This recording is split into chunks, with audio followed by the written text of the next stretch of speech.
이 아파트 어디까지 떨어질까 참 어려운 얘기입니다. 어, 상승의 고점도 맞추기 힘들듯이 저점도 역시 맞추기가 힘들기 때문인데요. 일단 제 결론부터 말씀드리면은 제 개인적으로 2018년 가격은 늘 따놓은 당상이라고, 여기서 뭐 더 올랐다고 하더라도 개인적으로 늘 그렇게 생각을 하고 있었고요.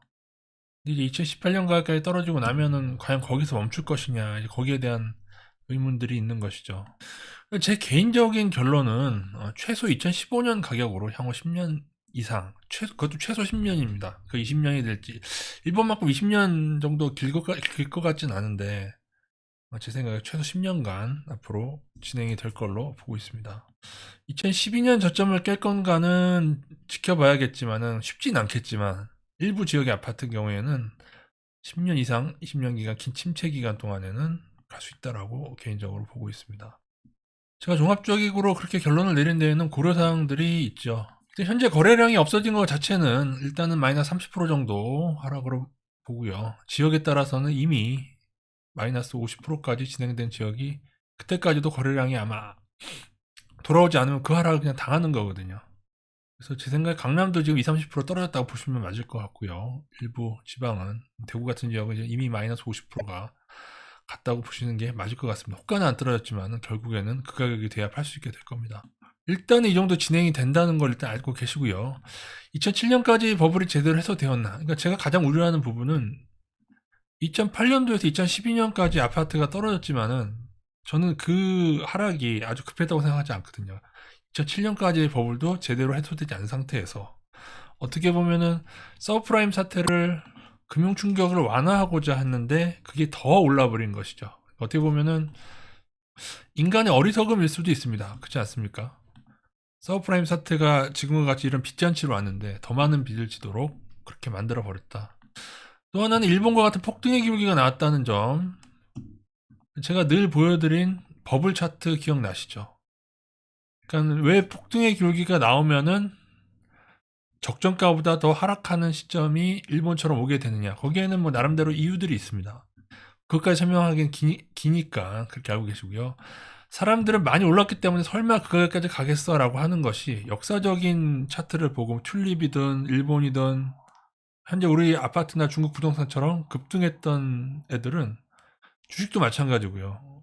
의외로 상상외로 많이 떨어진 것들이 역사적으로 있고, 안 떨어진 걸 찾기가 힘들 것 같은데요. 그죠? 폭등의 기울기가 나왔는데 조금만 떨어졌다. 그런 걸 찾기가 오히려 힘든 것 같습니다. 물론 거기에 막대한 영향을 끼칠 것은 금리의 영향인데, 일본처럼 금리를 너무 급하게 올려버리면은 일본처럼 될 거라고 해서 전 앞으로 속도 조절이 좀 될 거라고 보는데, 문제는 여기 있죠. 대한민국의 인구추이. 여러분 이거를 꼭 잘 아셔야 되는데, 코시스의 이제 통계로 보면은 앞으로 예측은 2020년에 5천만 명이고 계속 이후로 계속 감소한다고 예측이 되어 있습니다. 이거는 어쩔 수가 없을 것 같습니다. 2070년에는 3,700만 명으로 감소된다고 이런 전망이 나와 있습니다. 전망만으로 어떻게 아느냐? 그러면 한번 지난 1990년도부터 보시면 아시겠는데, 보시면은 90년도에 4,200만 명에서 2000년도에 4,700만 명으로 늘어나고, 2000년에서 또 10년 동안은 200만 명뿐이 안 늘어났습니다. 그리고 15년도, 그 후에 5년간은 2015년부터 2020년도까지 이걸 한번 보십시오, 여러분. 10년에서 보셔도 되고, 이 늘어나는 인구 증가의 폭이 매우 매우 더디다. 더군다나 특히 2015년도 이후에는 굉장히 더딥니다. 2015년부터 22년도가 7년 동안 고작 100만 명도 증가가 안 됐어요. 그리고 앞으로의 통계청의 예측은 이렇습니다.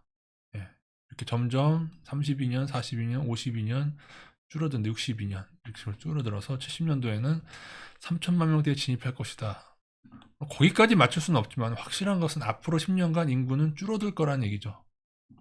우리나라 부동산 불패, 특히 1990년대 이전에도 했는데, 그때 인구의 이런 폭발적인 증가는, 인구가 폭발적으로 증가하는 것은 좁은 땅덩이에서 부동산 가격의 상승을 주도했는지 모르지만 이제는 2020년을 기점으로 확실하게 꺾였다. 그것뿐만이 아니죠. 지금 아파트가 공급 과잉에 이미 들어오고 있는데 추가로 엄청나게 공급을 하겠다고 선언을 하고 있습니다. 향후 재건축 문제는, 고층 아파트는 재건축이 용이하지가 않아요. 음마 아파트가 지금 몇 년째 저러고 있습니까? 그래서 부동산 가격이 침체되는 시기에는 재건축이 다 물 건너가게 되고 고층 아파트는 사실 흉물이 될 가능성이 크죠. 나중에 이제 집값이 싸지면은 오히려 이제 서울로 이제 떨어지면 몰리지 않겠습니까? 집값이 떨어지면은. 그래서 지방 소멸 문제가 일본처럼 대두될 수 있고요. 그러나 이제 완전히 도심으로 몰려들지 아니면은 지금처럼 비대면 시대가 지속돼서 또 주사의 시대가 개막해서 오히려 조금은 약간 교외 지역, 약간 컨트리 사이드도 같이 활성화될 거지. 그죠? 그거는 좀 지켜봐야 될 변수가 되겠습니다. 그리고 아파트는 너무 많이 지어서 아파트보다는 오히려 이제 주택, 일반 단독주택 같은 시장이 좀 우위인 시장이 되지 않을까 그렇게 생각되고, 그리고 이제 앞으로는 아파트의 문제뿐이 아니고 이제 본격적인 상가나 이런 것들도 이제 코로나의 영향으로 인해서 쌓여진 부실들이 터질 거기 때문에 사실 심각합니다.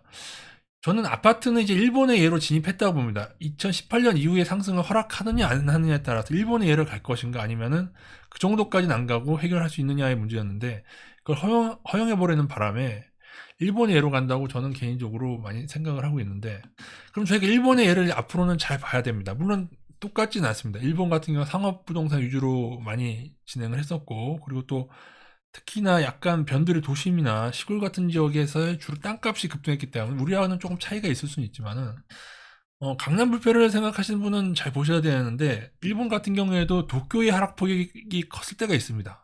그러니까는 착각하지 말 것은 강남 불패 그런 거 안 먹기 때문에 도쿄 불패 아니에요. 지금은 몇십 년 지나서 회복한 것을 얘기하는 것 뿐이지 그 당시에도 많이 오른 지역이 많이 떨어졌다. 강남도 많이 올랐기 때문에 많이 떨어진다고 보셔야 될 것이고요.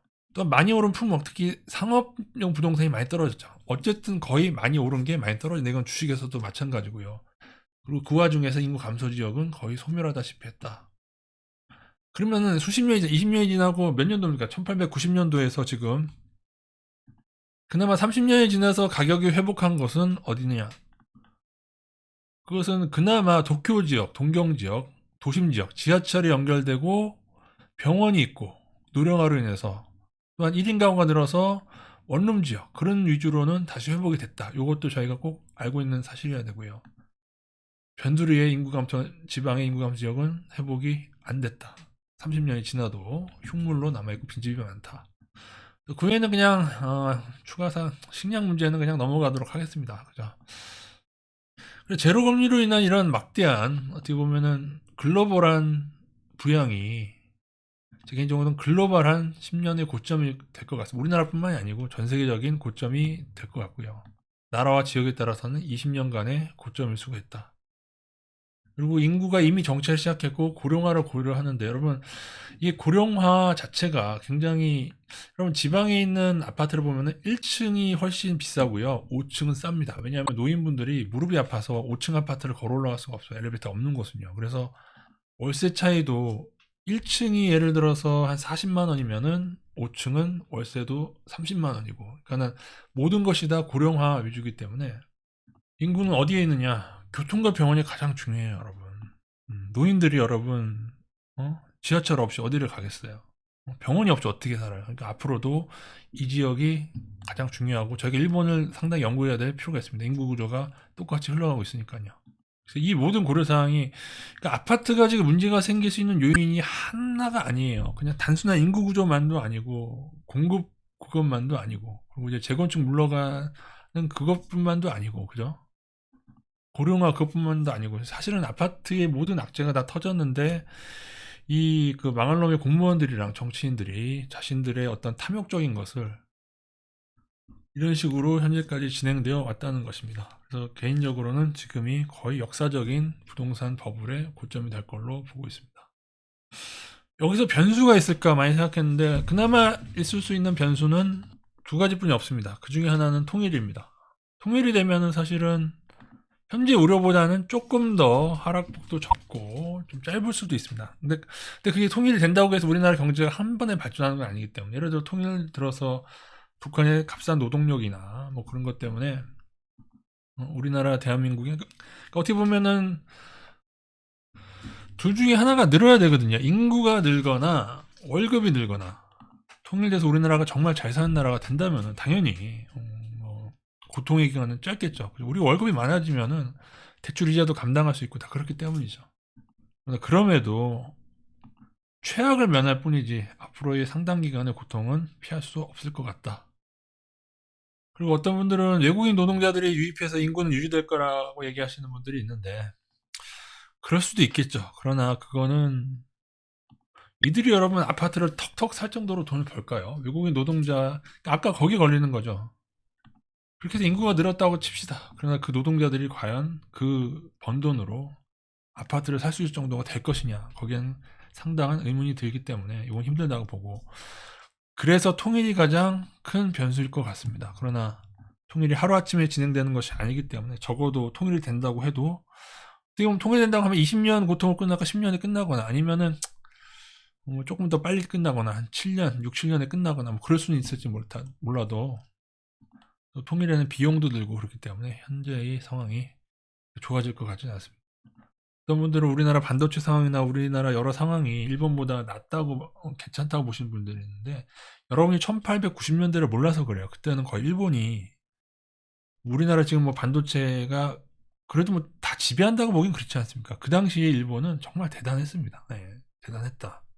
지금보다 더 대단한 그 일본도 급등을 허용했기 때문에 고통을 받았다. 사실 이게 결론이 되겠습니다. 현재 우리 아파트가 일본보다 더 심하냐 안 심하냐 그거는 좀 어렵긴 한데 제 개인적으로는 뭐 좀 중국은 일본만큼 간 것 같고요. 중국 부동산은 근데 우리는 그래도 아직은 일본보다는 조금 덜하긴 하지만 그래도 상당히 일본에 근접해 버렸다. 그 정도로 보시면 될 것 같습니다.